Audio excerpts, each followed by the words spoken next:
Assalamualaikum warahmatullahi wabarakatuh. Kita sempurnakan. Ditanyakan ya Rasulullah, sholat yang bagaimana yang paling abdol? Kata Nabi, tulul kunut, yang panjang berdirinya.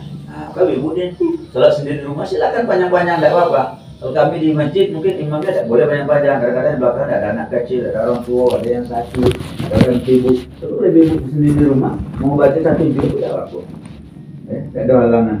Kata Nabi, sholat yang paling baik itu sholat yang panjang berdirinya. Kemudian sempurnakan zikir-zikirnya. Rumis ibu untuk menggunakan zikir berat. Tidak zikir panjang, zikir pendek saja. Ya, karena dikatakan siapa yang baca istighfar setelah sholat 3 kali, Allah akan ampuni dosa-dosanya walaupun sebanyak buih di laut. Ada dalam hadis lain mengatakan, setiap selesai sholat ada doa yang Allah makabulkan. Karena waktu berdoa yang sangat mustajab, satu di antaranya setelah sholat fardu. Maka jangan kita lalaikan untuk berdoa. Abang kita sedang keluar nih, Masya Allah, berdoa setelah sholat, sedang keluar dalam keadaan suci, waktu yang suci, kita sedang huruf fisabilillah, Masya Allah, doa ibu-ibu ini akan didengar oleh Allah SWT. Karena doa wanita solihani lebih baik daripada 70 wali Allah. Jadi teman Allah, maka kita sungguh-sungguh dalam sholat, ya, baca ayat kursi.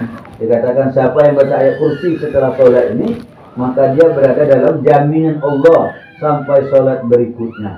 Dan hadis mengatakan bahwa siapa baca ayat kursi setelah sholat ini, maka tidak ada penghalang baginya untuk masuk surga kecuali kematian. Sependek-pendek wirid kita, jangan lupa membaca ayat kursi. Ini ibu dididik menjadi seorang abidah.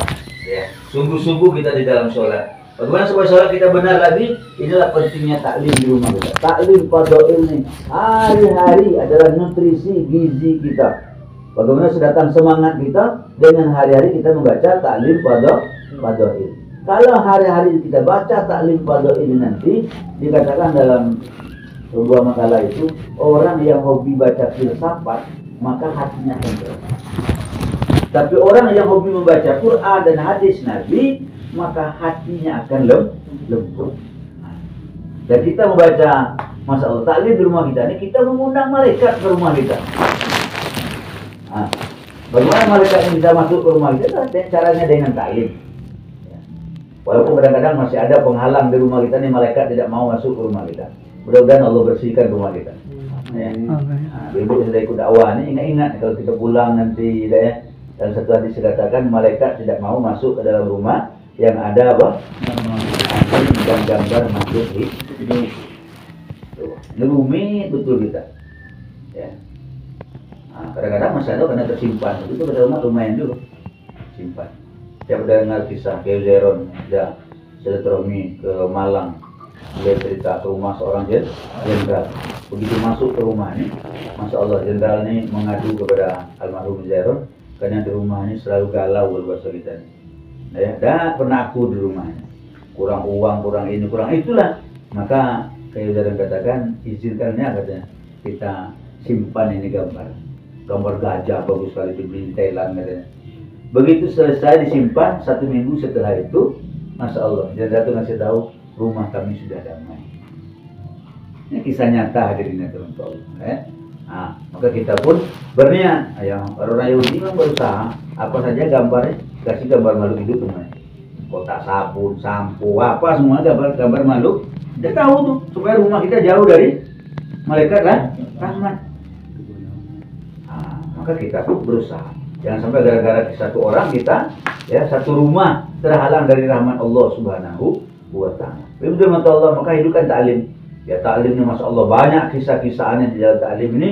Ya, ada cerita anak tetangga setiap pagi menangis, tapi bila dia mendekat ke tembok rumah itu dia akan diam. Setiap jam sekian dia akan diam. Ternyata dicek, ternyata rumah itu sedang taklim. Belum kita sampaikan, taklim di rumah ini akan menghilangkan 40 majelis lalai. Ya.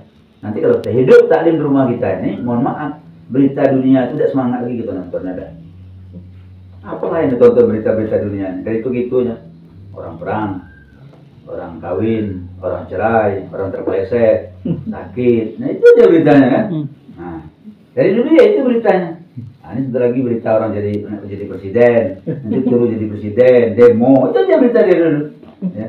Nah kalau taklim hidup di rumah kita semangat dengan berita itu. Karena berita itu dari dulu itu aja berita. Orang Arab mengatakan la jadida tahta syams. Tidak ada berita baru di bawah matahari ini. Kan? Di bawah sinar matahari tidak ada berita baru. Dari zaman Fir'aun itu aja berita. Cuma ganti-ganti nama ya kan. Nah, menurut Allah, maka ini untuk mendapatkan sholat kita hidupkan taklim. Kemudian kita jaga zikir pagi petang kita, tilawatil Quran, masya Allah. Ya malam-malam di rumah kita, Nabi katakan saya malam hari tahu mana rumahnya kaum Asy'ari. Kenapa? Karena rumah kaum Asy'ari rumah hari bergemuruh suara orang berzikir dan membaca Al-Qur'an. Nah, maka rumah kita bagaimana? Dari rumah kita terpancar nur. Ya? Bukan cahaya televisi yang menjadi rumah kita. Nah, cahaya nur amalan kita, nur taklim di rumah kita. Ya. Nah, jadi teman Allah, kita sungguh-sungguh. Kalau hidup taklim, maka yang lain-lainnya nanti akan hilang dengan sendirinya. Kalau ada kegelapan, obatnya apa? Lampu. Iza ja'al haqqu wa zahaqal batil innal batila kana zahuqa. Apabila terang ini datang, maka gelap akan hilang. Tapi kalau yang hak tidak datang, maka ngamuk kayak manapun kita, gelap tidak akan hilang. Ya, kalau cahaya tidak datang, maka gelapan tidak akan hilang. Itu buat Allah, ini taklim di rumah kita, maka kita sungguh-sungguh, ini belajar kita sedang keluar nih banyak. Ada rumah nanti tinggal sekali aja taklim kita. Mungkin setelah subuh, mungkin setelah sedang keluar, masalah pagi taklim, siang taklim, sore taklim, malam taklim, berapa kali kita taklim. Nah, nanti pulang tinggal sekali aja. Dari 4-5 kali tinggal sekali. Masa tidak mampu kita buat taklim sekali saja? Ya, nah, maka kita doa sama-sama. Semoga Allah berikan taufik kepada kita.